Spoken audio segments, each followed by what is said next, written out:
Hello guys, welcome to my channel once again. तो आज हम लोग सीखने वाले हैं trial balance. So let's get started. Guys, trial balance करने के लिए जो आपको सबसे ज़्यादा जानना ज़रूरी है तो उससे ही हम बिगिन करते हैं। तो देखिए, ट्रायल बैलेंस चीज़ क्या है। उसमें डेबिट और क्रेडिट को हम क्रोनोलॉजिकली हम रखते हैं, ठीक है। क्रोनोलॉजिकली नहीं, ठीक, मतलब बना के हम डेबिट साइड में क्या रखते हैं और क्रेडिट साइड में क्या रखता है वही देख लेते हैं। तो सबसे पहले दोनों साइड होता है ट्रायल बैलेंस का। एक होता है डेबिट, एक होता है क्रेडिट। अब चिंता मत कीजिएगा, आपको प्रोफार्मा भी मैं समझा दूंगा, ये सब एक बेसिक नॉलेज के लिए है। तो सबसे पहले डेबिट साइड में क्या आता है। सो डेबिट साइड में जो भी एक्सपेंसेस होंगे, ठीक है, कंपनी का बोल लीजिए, आप सोल प्रोप्राइटर का बोल लीजिए, एक्सपेंसेस और लॉसेस जो भी होगा वो सब डेबिट में आएगा। उसके साथ साथ सारे जो एसेट्स हैं, ठीक है, मतलब सारे जो एसेट्स होते हैं बिजनेस के वो सब ये यहीं पर आएंगे, ठीक है। तो देख लेते हैं। और उसके साथ साथ यहाँ पर क्या आएगा बोलिए, यहाँ पर सब आएगा income and profits. Income sole person के लिए, प्रॉफिट होता है क्या, पार्टनरशिप फर्म के लिए। ओके, सो यहाँ पर क्या आएगा, यहाँ पर आएगा ऑल लाइबिलिटीज, ठीक। आई होप आपको थोड़ा ब्रीफ समझ में आया होगा। और अगर आपको ये सब चीज़ें समझ में नहीं आ रहा है तो मेरा एक वीडियो है, जाके देख लीजिएगा, गोल्डन रूल, ठीक है। तो गोल्डन रूल में ये सब कवर पहले से करके रखा है, तो इसे मैं यहाँ पर टाइम वेस्ट नहीं कर रहा हूँ। तो चलिए आप एक सम से समझ लेते हैं।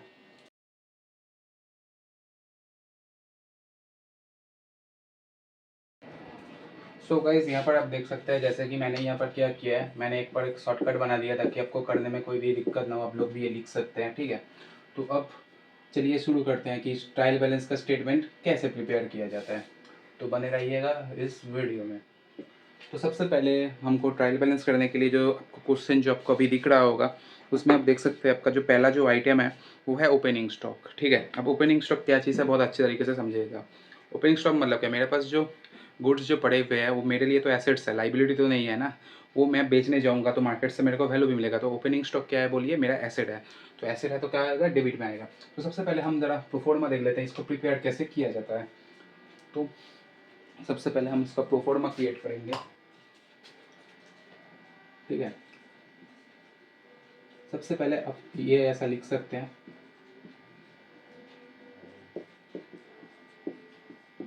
Statement showing trial balance of, बोल के जिसका भी नाम दिया हुआ होगा कंपनी का, ठीक है। ये तो हो गया उसके ऊपर का हेडिंग। अब हमको जो देखना है वो है इसका इसका ट्रायल, इसका प्रोफॉर्मा क्या होगा। तो सबसे पहले यहाँ पर आएगा पर्टिकुलर्स, ठीक है। यहाँ पर आएगा पर्टिकुलर्स, यहाँ पर आएगा डेबिट, यहाँ पर आएगा क्रेडिट। ओके, यहाँ पर मैंने डेबिट लाया, यहाँ पर मैंने क्रेडिट लाया, और ये हो गया हम लोगों का पर्टिकुलर्स, ठीक है, ठीक। अब बाद बाद में जो भी सारे आइटम्स हैं हम सब यहाँ पर लिखते जाएंगे एक एक करके और देखते जाएंगे। तो सबसे थोड़ा वीडियो थोड़ा लंबा होगा क्योंकि देखिए मैं मुझे आपको समझाना है, ठीक है। अगर ऐसे ही ख़त्म करना होता तो मैं पहले ही ख़त्म कर देता, लेकिन मैं मुझे आपको समझाना है तो एक एक आइटम को पकड़ के उसको तोड़ डालेंगे। इसके बाद आपको और कोई भी ट्रायल बैलेंस का वीडियो देखने का ज़रूरत नहीं पड़ेगा, ये मैं एश्योरेंस देता हूँ। तो चलिए देखते हैं। सो अब जैसे कि पहला आइटम है, जैसे कि मैं देख सकता हूँ यहाँ पर क्या है, ओपनिंग स्टॉक है, ठीक है। अब भाई ओपनिंग स्टॉक देखना पड़ेगा, तो मेरे को अब बोलिए अभी ये जो ओपनिंग स्टॉक है ये मेरे लिए क्या है, मेरे लिए एक एसेट है। तो एसेट है तो उसका वैल्यू कहाँ पड़ जाएगा, 72,000 दिया हुआ है, तो वो आएगा डेबिट में। अच्छी बात है। उसके बाद क्या दिया हुआ है, उसके बाद ये होगा इक्विटी शेयर्स जो भी है 40,000 का equity share in alpha company, मेरा अल्फा कंपनी में इक्विटी शेयर्स का होल्ड है। मैं यहाँ पर शॉर्टकट में लिख रहा हूँ, ठीक है, क्योंकि नहीं तो बहुत ज़्यादा टाइम लग जाएगा। तो ये क्या है मेरे लिए बोलिए, मेरे लिए एसेट है क्योंकि मैंने इक्विटी शेयर होल्ड करके रखा है, ठीक है। तो ये मेरे लिए एसेट हो गया। तो एसेट कहाँ पे है, 40,000। ऐसे ही आपको सब करते जाना है। उसके बाद क्या लिखना पड़ेगा, उसके बाद आपका आएगा 12% डिवेंचर इन बेटा कंपनी, ठीक है। तो ठीक है भाई, 12% डिवेंचर है, डिवेंचर से मेरे को इंटरेस्ट भी मिलता है, तो डिवेंचर तो मेरे लिए एसेट ही हो गया ना। मैं कभी भी जाकर उसको मार्केट में बेच सकता हूँ, पैसे कमा सकता हूँ, ठीक है। तो वो एसेट ही हो गया। कितना है बोलिए, यहाँ पर है 12,000।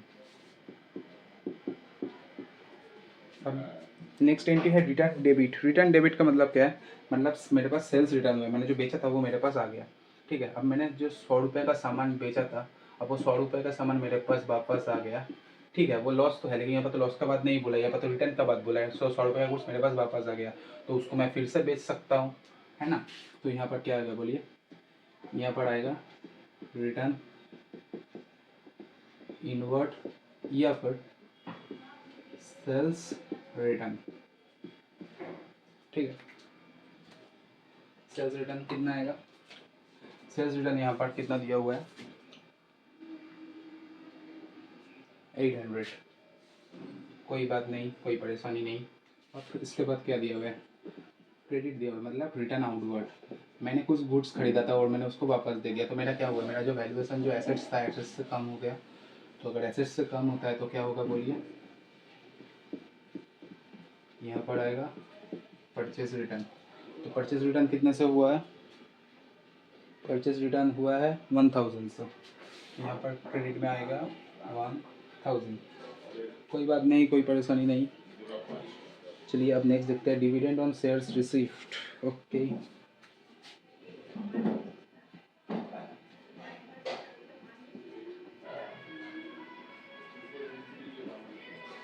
तो ये मेरे लिए क्या है बोलिए, मेरे लिए इनकम है। तो इनकम कहाँ पे आता है, क्रेडिट साइड में। कितना है मेरा डिविडेंड सेल्स रिसीव्ड, हाँ 2000 मेरा यहाँ पर आ गया, ठीक है। बस आपको यहाँ से देखना है और पे एंट्री मारना है। देखिए भाई, ट्रायल बैलेंस में बहुत एक आसान चीज़ है, ठीक है। इसमें तो आपको अटकना ही नहीं चाहिए, है। मतलब यही जो कॉन्सेप्ट है, इस कॉन्सेप्ट में बेस करके पूरा आ जाएगा। आपको गोल्डन रूल अगर पता है तो ट्रायल बैलेंस सबसे ज़्यादा स्कोरिंग और सबसे अच्छा पेपर है क्लास 11 में। तो चलिए देख लेते हैं। तो अब डिविडेंड रिसिप्ट जो है वो हो गया। डिविडेंड रिसिप्ट के बाद क्या दिया है, डिविडेंड रिसिप्ट के बाद दिया है आपका डिवेंचर इंटरेस्ट। तो डिवेंचर इंटरेस्ट क्या है, देखिए डिवेंचर का जो इंटरेस्ट है वहाँ पर ये क्या दिया हुआ है, डिवेंचर इंटरेस्ट ₹1500, ठीक है। ये हम लोगों को रिसिप्ट तो नहीं हुआ है, ठीक है। तो ये मेरे लिए क्या है, एक्सपेंस है या लॉसेस है, ठीक है, क्योंकि मेरे को डिवेंचर का जो है इंटरेस्ट देना पड़ा। तो यहाँ पर आएगा डिवेंचर इंटरेस्ट, ठीक है। देखिए मेरे कंपनी में मेरे पास 12% का डिवेंचर है, तो उसका जो इंटरेस्ट होगा वो तो मेरे को देना है ना, क्योंकि मैंने जो है डिवेंचर लिख के रखा है, मतलब मैंने बेचा है, उसने खरीदा है, तो मेरे लिए तो वो एसेट बन गया। लेकिन मेरे लिए जो एसेट बन गया, मेरे को तो उसको उसका इंटरेस्ट तो जो है वो पेमेंट करना पड़ेगा ना।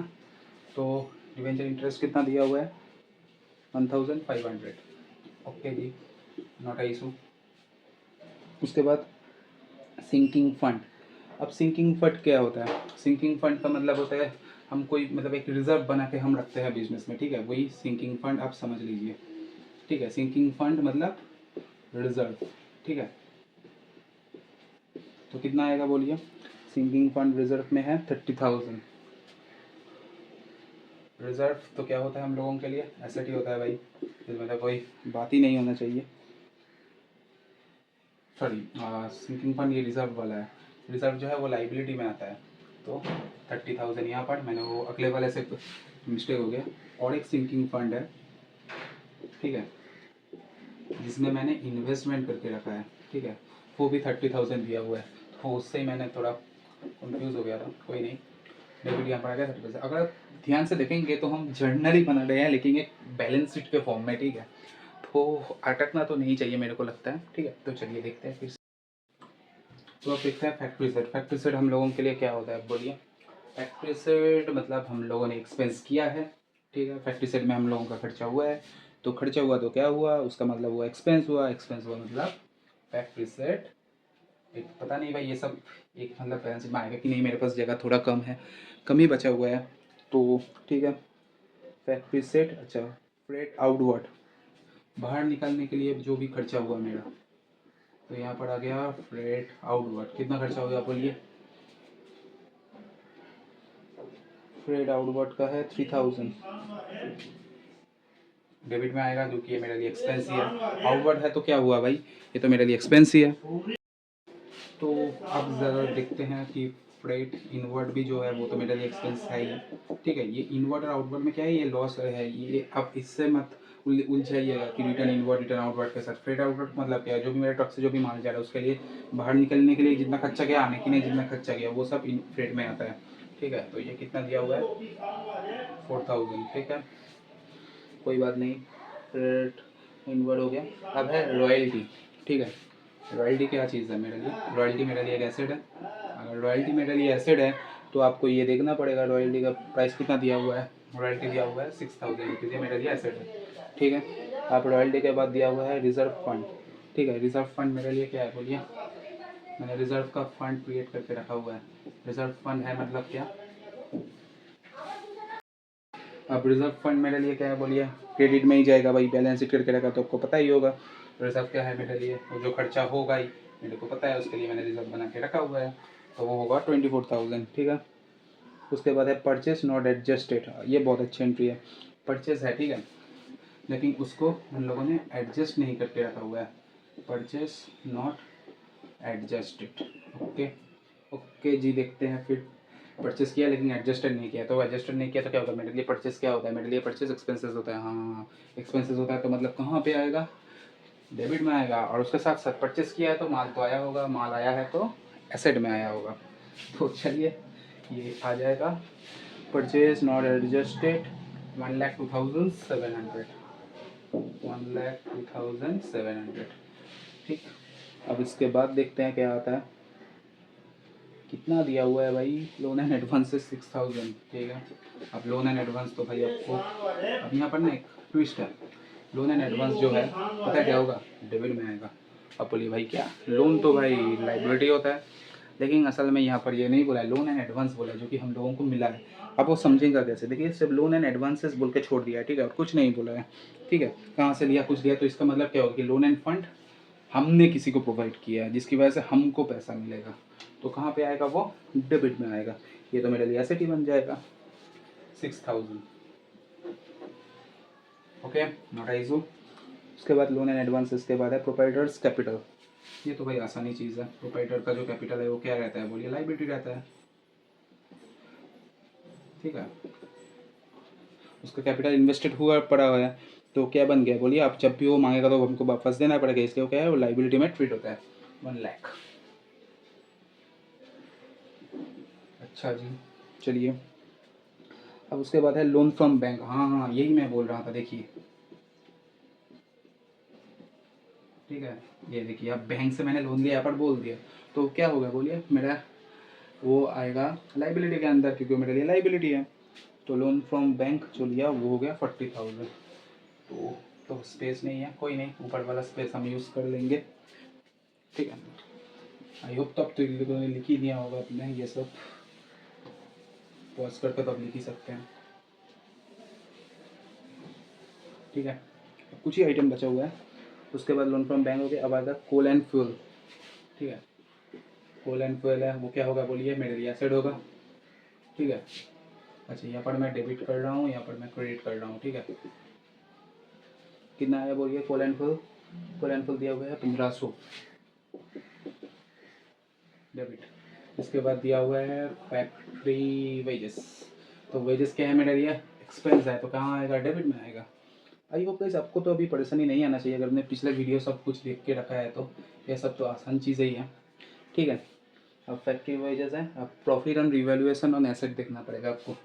Profit on revaluation of asset, तो एसेट्स का प्राइस बढ़ा मतलब क्या? डेबिट में आएगा। एसेट इंक्रीज होता है तो कितना होता है? 4000 से। बस भाई आपको ये फॉर्मूला देखना है और मानना है, कुछ ऐसा सीन नहीं है। ठीक है, उसके बाद स्टॉक एट द एंड। तो स्टॉक एट द एंड का मतलब क्या है? अच्छा, शॉर्टकट नहीं भाई, फुल फॉर्म में लिखता हूँ। स्टॉक एट एंड मतलब क्लोजिंग स्टॉक। क्लोजिंग स्टॉक मतलब आपके पास पड़ा हुआ है, मतलब डेबिट है, मतलब एसेट है 60,000। ओके भाई, नो परेशानी। अब यहाँ पर है सेल्स। ठीक है, तो सेल्स का अकाउंट क्या होता है मेरे को बोलिए? Cash account debit to sales, या फिर जो उसने खरीदा debtors account debit to sales, ये सब होता है। तो सेल्स तो क्रेडिट ही होता है बाई नेचर। तो सेल्स कितना है बोलिए? सेल्स है 1,50,000। अगर आपको ठीक से भाई जर्नल एंट्री आता है ना, आपको कोई भी परेशानी इसमें फेस नहीं होने वाला है। ठीक है, इसके बाद है बुक डेप्स। आपके बुक में कितना डेप्स शो कर रहा है? डेप्ट मतलब अनरिकॉर्डेबल थिंग्स। ठीक है, रिकवर होने का चांसेस है। बुक डेप्स कितना है आपका? 90,000। ठीक है, आप ड्यू टू सप्लायर्स, सप्लायर के पास आपका कितना ड्यू पड़ा हुआ है, मतलब क्रेडिटर्स कितना ड्यू पड़ा हुआ है बोलिए? 17,500। अब इसको टोटल करके देखना पड़ेगा कि ये मैच होता है कि नहीं होता है। अगर मैच हो गया तो ठीक है, नहीं तो गलत हो गया भाई, और क्या ही होगा। तो चलिए अब ज़रा कैलकुलेटर में इसको देखते हैं हम। सो गाइस, आपको जैसे कि बोल दिया मैंने कि क्लोजिंग स्टॉक जो है वो नहीं आएगा, वो आपको याद रखना है। ठीक है, तो इन सब का अगर आप टोटल करेंगे तो आपको मिल जाएगा 3,75,500। इसका भी टोटल करेंगे तो आपको मिल जाएगा 3,75,500। आपको बस ये चीज़ बहुत अच्छे से याद रखना है, ठीक है, कि डेबिट में एक्सपेंस, लॉसेस, एसेट्स ये सब आएगा, क्रेडिट में इनकम, प्रॉफिट एंड लाइबिलिटीज आएगा। I hope